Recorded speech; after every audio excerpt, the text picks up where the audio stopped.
ہماری جدوجہد علم پر مبنی تھی، ہماری جدوجہد امت مسلمہ کو اتحاد کو مد نظر رکھ کر ہماری یہ جدوجہد تھی۔ ہم چاہتے تھے کہ آئین کے اندر جو بنیادی باتیں ہیں، پاکستان جن باتوں کے لیے بنا ہے، پاکستان کا مطلب کیا، لا الہ الا اللہ، اس کے اندر بہت کچھ مضمر ہے، لیکن آئین کے اندر یہ ساری باتیں بتا دی گئی۔ پاکستان کے قائدین نے قائد اعظم محمد علی جناح، مومن بر صغیر قائد اعظم محمد علی جناح، سنتے ہو نا، مومن آل فرعون، اس نے جس تحریک کو آگے بڑھایا اور جس کی قیادت کی، اس کے اندر ساری چیزیں موجود تھیں، ان کے خطبات کے اندر تمام وہ بنیادی باتیں موجود ہیں جس کے لیے پاکستان بنا تھا۔ ہم انہی کو مانتے ہیں، انہی کو فالو کرتے ہیں۔ ہم فرقہ واریت کے سخت خلاف ہیں، اور آپ جانتے ہیں کہ یہ امتیاز ہمیں حاصل ہے کہ ہم پاکستان کے اندر اتحاد بین المسلمین کے بانیوں میں سے ہیں، داعیوں میں سے نہیں ہیں۔ کسی کو دعوت دینا یا کسی کی دعوت پر جانا اور بات ہے، بانی ہونا اور بات ہے۔ ہم بانیوں میں سے ہیں، تشیع کو سمجھتے ہوئے، تشیع سے بصیرت حاصل کرتے ہوئے ہم پاکستان کے اندر اتحاد کے بانیوں میں سے ہیں۔ امت مسلمہ کے مشترکات کیا ہیں؟ امت واحدہ کس طریقے سے قائم ہو سکتی ہے؟ انما المومنون اخوہ پر عمل کیسے ہو؟ واضح ہے، وحی الہی سے بڑھ کر اور کوئی چیز نہیں ہے۔ وحی الہی کہتی ہے کہ مومن آپس میں بھائی بھائی ہیں، ایک مومن کا حق دوسرے پر، ایک کلمہ گو کا حق دوسرے کلمہ گو پر وہی ہے جو ایک بھائی کا دوسرے بھائی پر ہے۔ ان ھذہ امتکم امۃ واحدہ، یہ امت ایک امت ہے۔ اس ایک امت کے تصور کو حقیقت کا روپ دینے میں ہم نے بہت بڑا کردار ادا کیا، اور اللہ تعالیٰ کے فضل و کرم سے اس جدوجہد میں ہم کامیاب ہوئے۔ آج یوم پاکستان کی شب ہے۔ آپ کو پتہ ہے کہ اس سے پہلے بھی یوم پاکستان گزر چکا، 27 رمضان کی شب، وہ بھی یوم پاکستان کی شب تھی۔ جب پاکستان بنا تو اس وقت 14 اگست تھا اور 27 رمضان تھا۔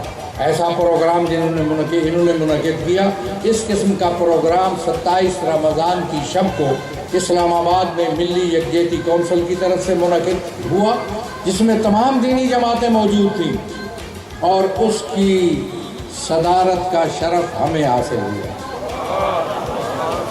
اس لیے ہم نے ہمیشہ اتحاد، قوت اور وحدت کو فروغ دیا، اور تشیع پر قائم رہتے ہوئے، تشیع کی بصیرت سے استفادہ کرتے ہوئے ہم نے معاملات کو آگے بڑھایا۔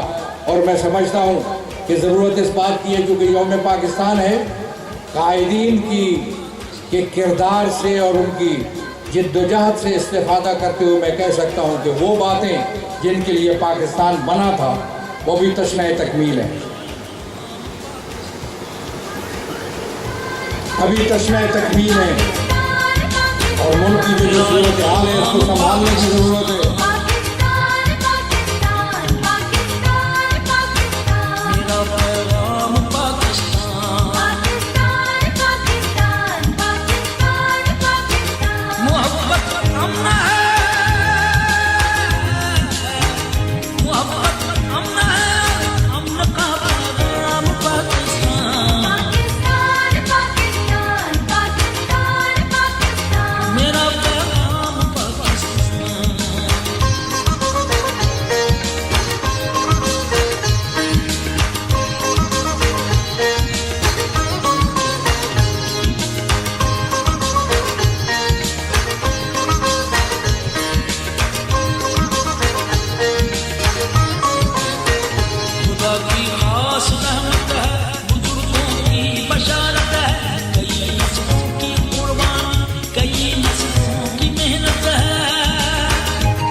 پیغام پاکستان